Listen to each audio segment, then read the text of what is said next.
Bonjour à tous, soyez les bienvenus dans ce principal rendez-vous avec l'information. Dans l'actualité de ce 15h, inauguration du projet transfrontalier d'adduction d'eau potable. En France, le parti du président Emmanuel Macron, La République en marche, dispose de la majorité absolue au Parlement.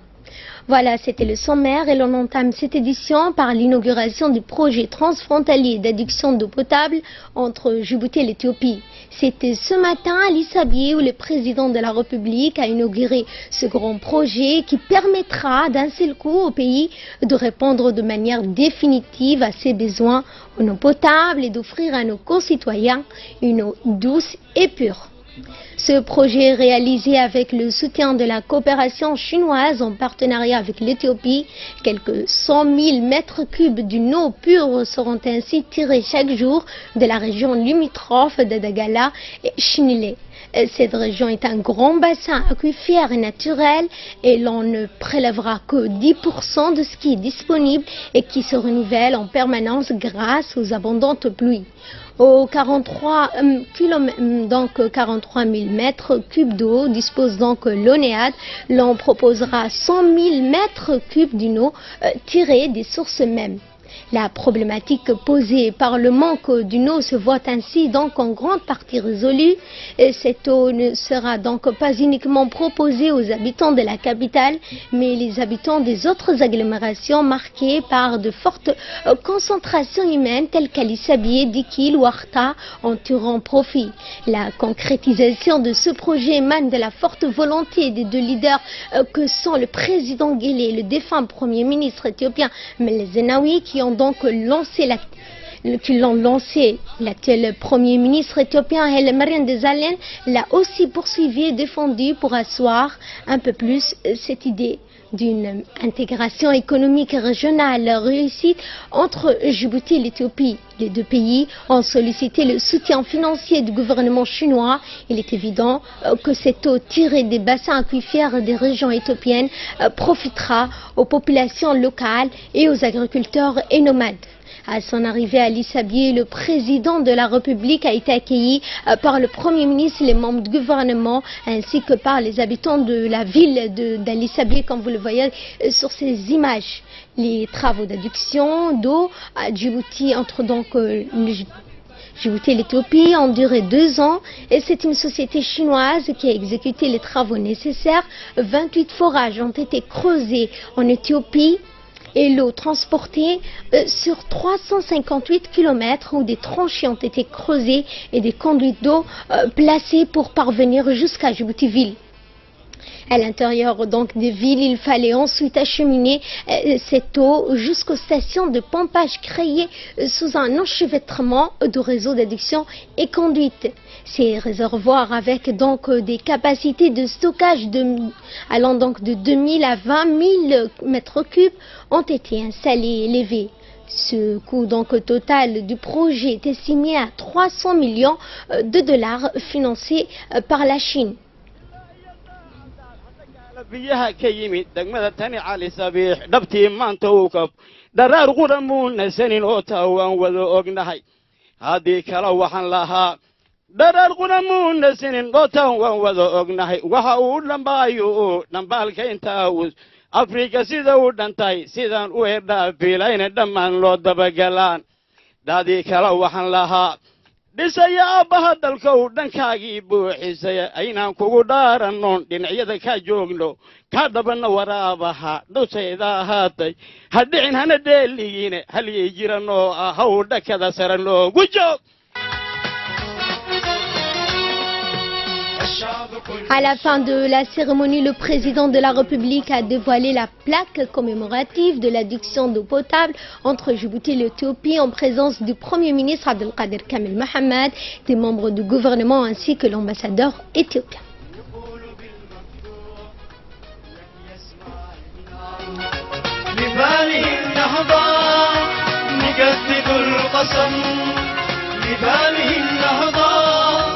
نجدد القصم نعم نعم نعم لك يا اسماعيل نعم جددوا القسم نعم نعم نعم لك يا اسماعيل نعم نعم نعم نعم لك يا رئيسنا نعم.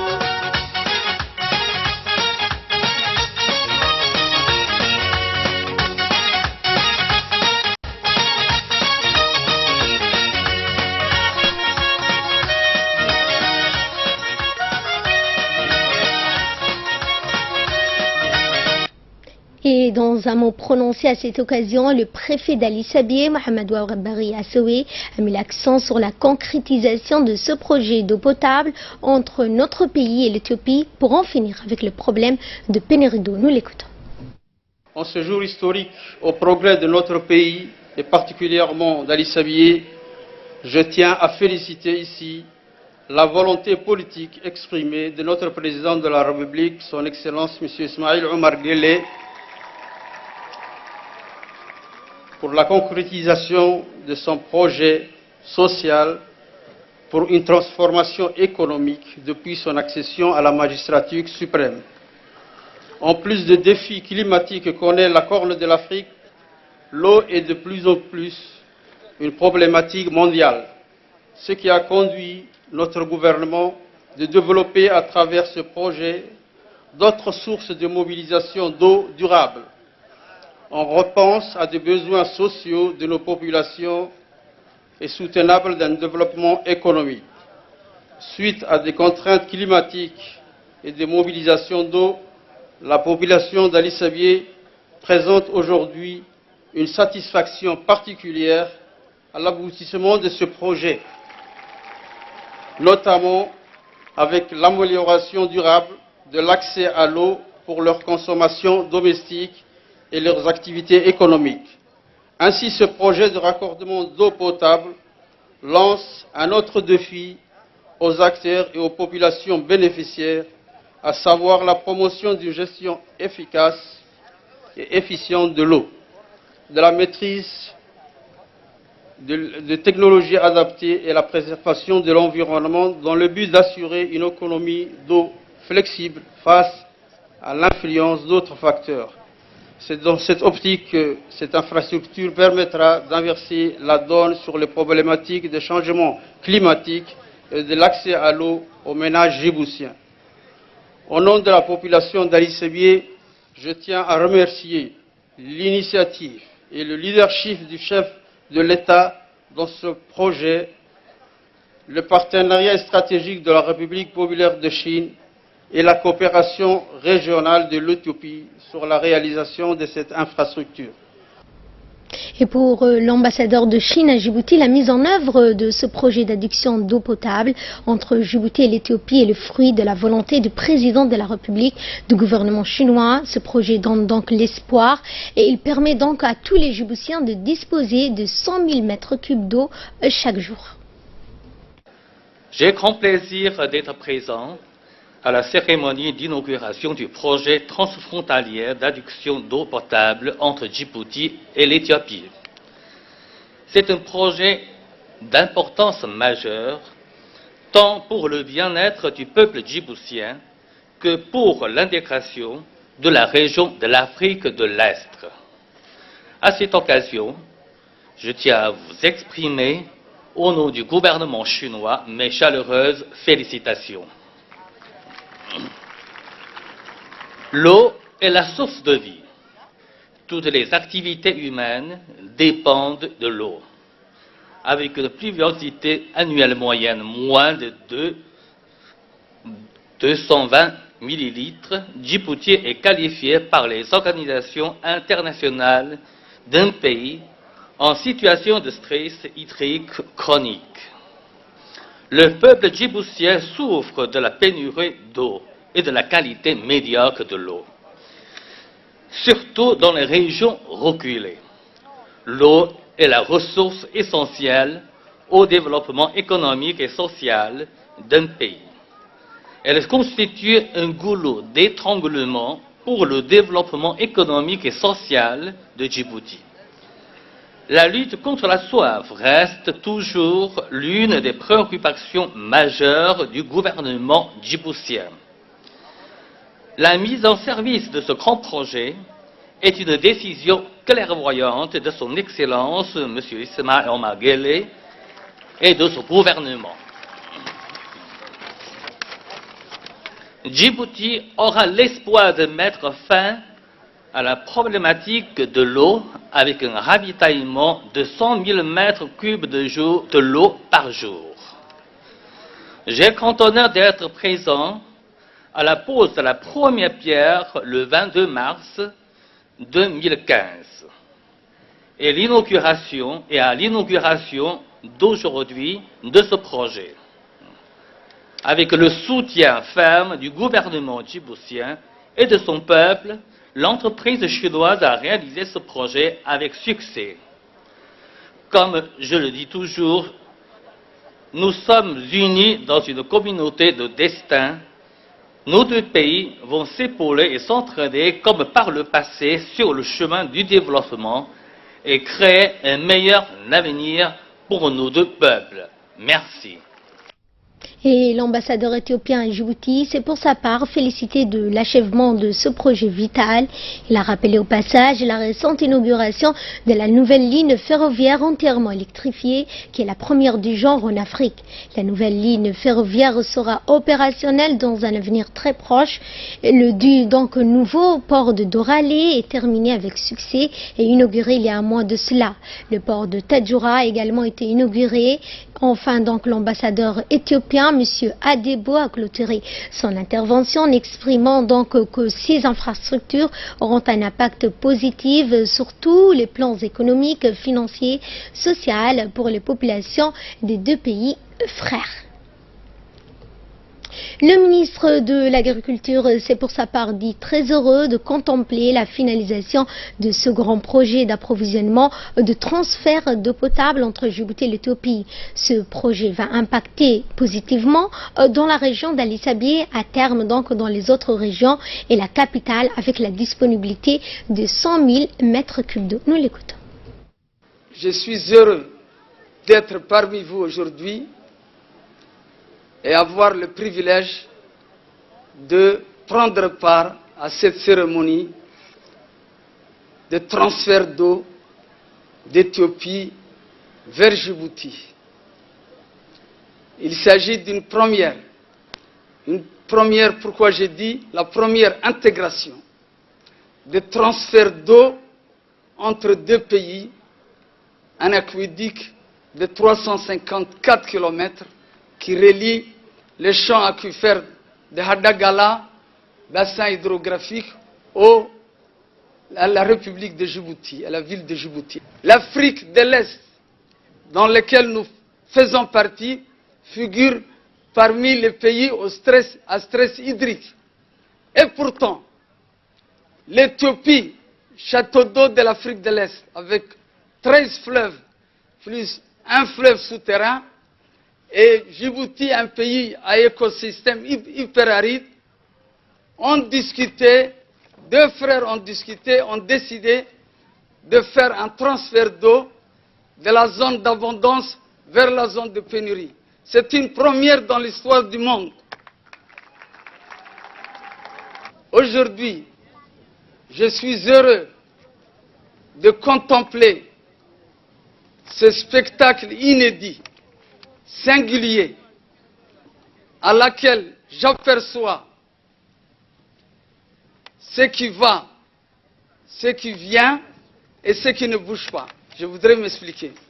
Ce qui ne bouge pas, c'est la ville d'Ali Sabié. La ville d'Ali Sabié demeure et demeurera une ville dynamique, flamboyante et vivante.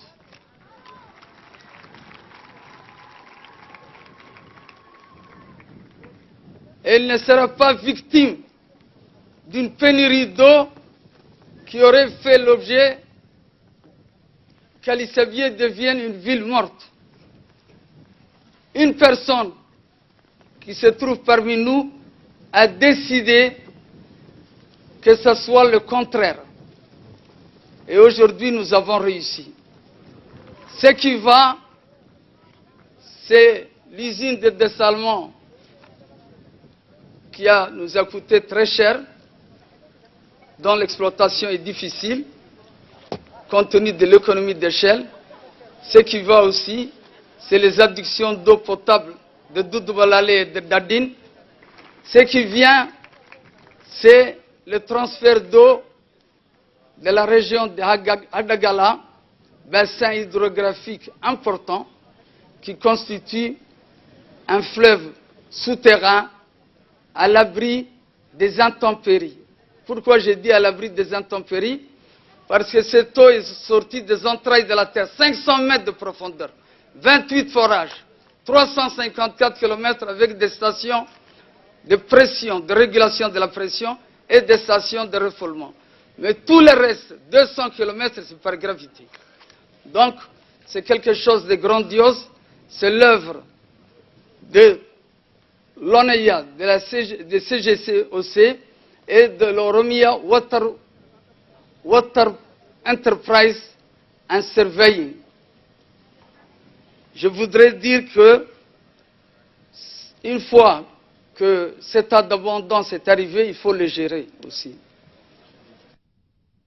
Et le président de la République a mis en relief l'importance de ce projet pour sortir le pays de sa crainte du manque d'eau alors que la population ne cesse de croître. Un autre projet de désalinisation de l'eau de mer a également été lancé en coopération donc avec l'Union européenne. Résumons donc les mots du président qui s'est exprimé en Somalie. D'abord, a souhaité la bienvenue et un bon ramadan. Fin de Ramadan à toute la population d'Ali Sabié, saluant particulièrement sa population et qu'il était donc heureux d'être parmi eux. Un programme donc qui nous a été donc déjà, qui nous a emmenés ici il y a 2 ans de cela et que nous donc inaugurons aujourd'hui. Il s'agit d'un programme d'adduction d'eau potable. Comme l'a rappelé le ministre de l'Agriculture dans un volume d'environ de 100 000 mètres cubes. Et si je reviens à l'histoire, Ali Sabié a toujours eu des problèmes d'alimentation en matière d'eau potable. Cela est tendu donc à la nature, à la roche de la terre rouge, empêchant donc l'eau d'être consommable. Même si cette eau n'était pas bonne pour la santé, les gens ont consommé malgré les diarrhées. Cette eau pouvait donc engendrer des maladies. La compagnie qui a donc construit le chemin de fer, acheminant donc une citerne d'eau pour les ouvriers seulement depuis le poste frontalier de Dawalé. À l'époque, donc, Ali Sabié étant un district qui n'existait pas, il avait donc le district de Dikil qui gérait cette partie du pays. Il faut dire que le peuple donc de cette région s'abreuvait à la source d'Il Jano. Dès l'indépendance, la priorité était pour nous de trouver de l'eau pour Ali Sabié. Je me rappelle, a-t-il dit donc le président depuis donc Darmadawe, sous l'impulsion du président Feu Hassan Goulet, avec tout le gouvernement qui sont donc retrouvés ici. Malheureusement, le creusement de pluie n'a pas été un succès. Pire, l'eau qui était épuisée engendre une coloration rouge. Ce n'était pas donc de l'eau potable, mais et non limpide. Peu après, l'on a fait donc un tour d'horizon des différentes localités telles que Doudou Bala, Mouloud. L'on a regroupé en provenance de toutes ces localités pour acheminer jusque-là donc cette eau. Cela a généré donc beaucoup de dépenses, mais a permis de soulager la population de la soif. À noter que la population augmente au fur du temps et la nappe phréatique donc s'use, qui me donc revient en tant que chef d'État. C'était une urgence pour moi de trouver une solution rapide pour donc cette population de la région de Dikil. Et dans un second volet, le président de la République a parlé donc de désalinisation de l'eau de mer et également donc lancé par la coopération avec l'Union africaine que je vous propose d'ailleurs de suivre en Somalie.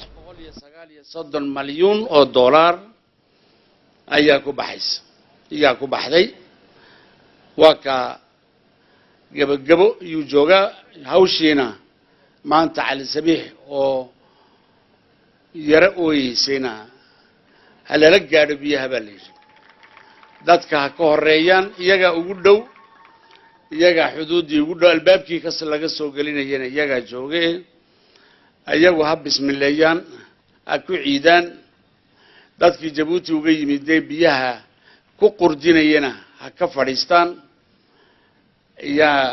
ayuu taladu ay noqotay maanta anaga halkaa joogna waxaan saleeyahay biyahaasi lacag fara badan bay nagu joogaan nolosheenna oo dhan bay wax u tarayaan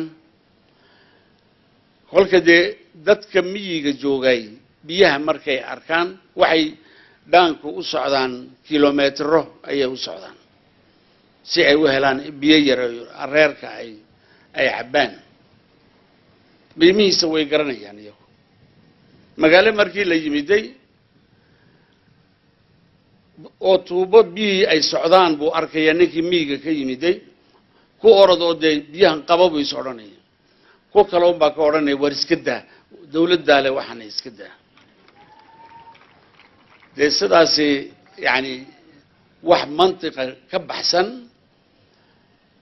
dhaqaale xumana keenaya caqli xumana keenaya wadani xumana keenaya wey biyahaasi noloshii oo dhanba hadday biyo yihiin in la dhowrto in lexjeclo loo lahaado wixii ziyaado ana la iska daayo oo yani biyo socdo uun oonan waxba lagu falaynin dembi baa laga qaadaya dadweynaha waxaan dee ku boorinaynaa waxa weeyaan inay ilaaliyaan biyahaasi oo si caqliya ay ugu camal falaan si caqliya ay ugu camal falaan dawladda Shiinaha si gaara inaan u mahadnaqno deynka ay noo garatay ay nala garab joogto mar walba Ethiopia iyada mahad aan dhammaanayn iyo abaal aan gaboobayn baan ayaan nii haynaa baan leenahay walaalnimaduna halkaasay ayay tusmo u tahay kolka waxa la wadaagayo kolka dhib iyo farxadba la wadaagayo ayay walaalnimaduna dhab tahay ayagana waxaan leenahay waa mahadsantihiin dawladda Shiinahana waxaan leenahay waa mahadsan tahay ciid wanaagsan laba ciidood baa isku keen galay 40 sano ayaan jirnay oo 40ka waxa la yiri waa cimriga caqligu kaamil yahay baa la yiri ninkuna uu ismoodo kolkaa inuu buuxo oo uu wuxuu doono samayn karo islaamba gabadheeda u dardaarmaysay baa la yidhi oo dee kolkuu 40ka jiro ha isku dayni inaad faraha ula tagta bay yidhi uu ku dilayaa xoog buu leeyahay bay tiri marka waddankeenu 40 jir markuu joogo waxaan leenahay xuduudiisu way adag tahay waxa aan leenahay waxa aan ku tallaabsanaynay in aan dalkeena aan ka qabtirno baahi oo dhan ilaahay baa laga helaa waxaasi laakiin dadaalka anagu inaan dadaalno ay tahay inaan baahideena buuxin karno ilaa inta aan karayn in aan waddankeena dhalintiisa odayadiisa haweenkiisa ay noqdaan dad wada askar ah oo waddankooga u soo jeeda midnimada qaranka inaa si gaar ah loo eego si gaar ah loo yani lexjeclo loogu yeesho ninka reer Jabuuti malxule marka uu joogo iyo Looyacda marka uu joogo inta u dhaxaysa wax weeyaan waa isku xuquuq waa isku shaqo waa isku waajibaad waa ay siman yihiin dalka iyo calanka iyo way u siman yihiin in nin waliba nasiibkiisa iyo kartidiisa uu wax ku helo ayaa waajiba halkaas inay manhajkeena ama barnaamijkeena uu noqdo oo aan ku tallaabsano dad ayagu marka ay is eegaan dalkooga nabadgeliyeen dhexdooda nabad ka abuureen walaalnimo iyo iskaashi ka abuureen wadannada kalena nabad iyo walaalnimo iyo jaarnimo kula noolaadaan iyo iskaashi sidaasaa jamhuuriyadda Jabuuti aan la doonaynaa ciid wanaagsan ciid alfitriga iyo ciidda istiqlaalka labadaba wassalaamu calaykum waraxmatullah.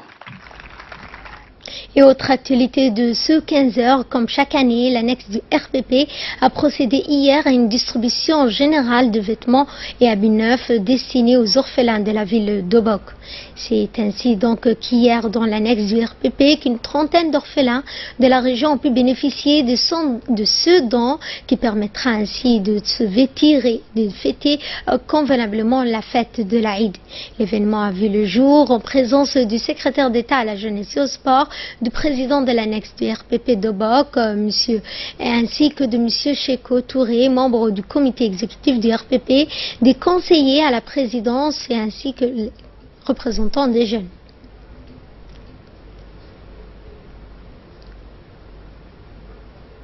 Et la caravane de l'indépendance accélère et met donc un élan dans son rythme.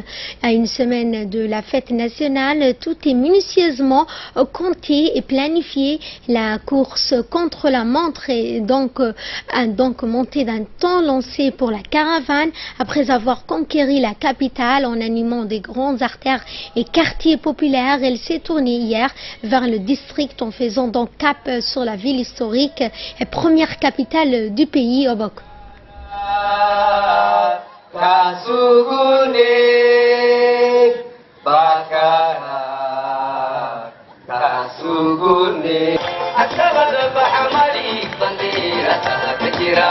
Les animateurs ont mis de l'ambiance et du rythme en espérant donc que quelques morceaux préférés de Djiboutian, autant que cette sortie de la caravane a vu le jour en présence du secrétaire d'État à la jeunesse et au sport, M. Hassan Mohamed Kamil, du conseiller à la présidence chargé de la question de la jeunesse, M. Ali Mohamed, de l'inspecteur ainsi que du parlementaire et représentant de la mairie de Djibouti ainsi que de plusieurs membres du secrétariat d'État à la jeunesse et au sport. Après sa première sortie réussite à Obok, la caravane est attendue impatiemment dans les autres districts prochainement.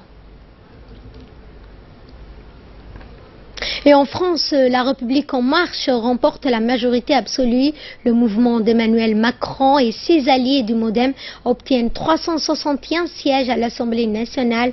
L'heure n'est pas au triomphalisme cependant jusqu'au scrutin qui reste donc marqué par une abstention record de 53% au premier tour. Plus de 51% des électeurs avaient déjà boudé les urnes. La République en marche dispose donc d'une majorité absolue à la Chambre basse qui verra arriver de nouveaux visages et une plus grande représentation féminine qui pourrait être de l'ordre de 30%. Mais c'est une victoire qui oblige à souligner le Premier ministre Édouard Philippe qui veut donc jouer la carte de l'ouverture. Il appelle désormais à un travail constructif avec les forces d'opposition, les Républicains et le Parti socialiste de formation à l'image écorné en proie aux divisions. Le président français Emmanuel Macron devrait donc avoir les mains libres pour mener ces réformes.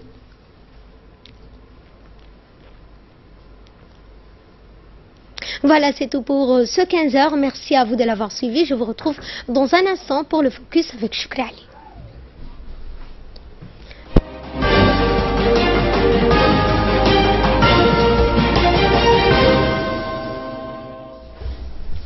Bonjour, avec nous sur ce plateau, Choukri Ali pour le Focus. Bonjour Choukri.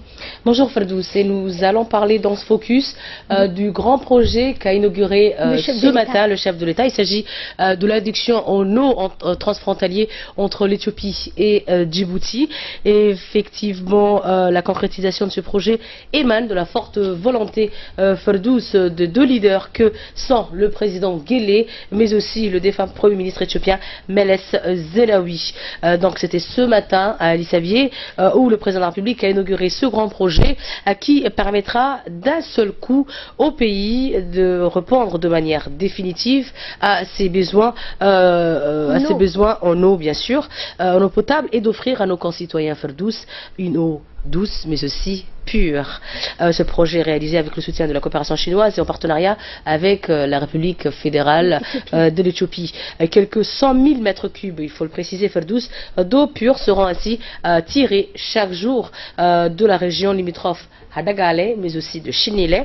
Cette région est un grand bassin aquifère naturel et l'on ne prélèvera que 10% de ce qui est disponible et qui se renouvelle en permanence grâce aux abondantes pluies. Bien sûr, cette région éthiopienne. Bien sûr, il faut reconnaître que l'Éthiopie a un très bon climat Cette eau approvisionnera encore plus Djibouti, parce que par le passé, rappelons-le, l'ONEA de ne prélever que 43 000 mètres cubes d'eau et dorénavant 100 000 mètres cubes d'eau. Bien sûr, la problématique donc Ferdous posée par le manque d'eau se voit ainsi en grande partie résolue. Cette eau ne sera pas uniquement proposée aux habitants de la capitale, mais les habitants d'autres agglomérations marquées par des fortes concentrations humaines telles que Addis Abeba, la ville de l'unité d'Ikil, mais aussi Arta, en tireront profit. Donc l'actuel Premier ministre éthiopien Haile Mariam Desalegn l'a aussi poursuivi et défendu pour asseoir un peu plus cette idée d'une intégration économique régionale réussie entre la République de Djibouti mais aussi la République fédérale de l'Éthiopie. Les deux pays ont sollicité le soutien financier du gouvernement chinois. Il est évident que cette eau tirée des bassins aquifères des régions éthiopiennes profitera aussi aux populations locales, aux agriculteurs, mais aussi aux nomades, comme l'a si bien précisé le discours que le chef de l'État avait prononcé ce matin. Donc à son arrivée ce matin sur place à Addis Abeba, le chef de l'État, Ismaël Omar Guelleh, a été accueilli par le Premier ministre et les membres du gouvernement ainsi que les habitants de la ville de Assediouk et de Medindjouk. Les travaux d'adduction d'eau entre la République de Djibouti et la République fédérale de l'Éthiopie ont duré donc 2 ans. C'est une société chinoise qui a exécuté les travaux nécessaires. 28 forages ont été creusés en Éthiopie, à Dagala et Boulan. L'eau transportée sur 358 km où des tranchées ont été creusées et des conduites placées pour parvenir jusqu'à Djibouti-Ville. Bien sûr, il faut le préciser que cette eau arrivera à Ferdous dans la capitale Djibouti-Ville. C'est n'était que le début ce matin à Addis Abeba. Merci Choukri pour ces précisions. Merci de votre fidélité.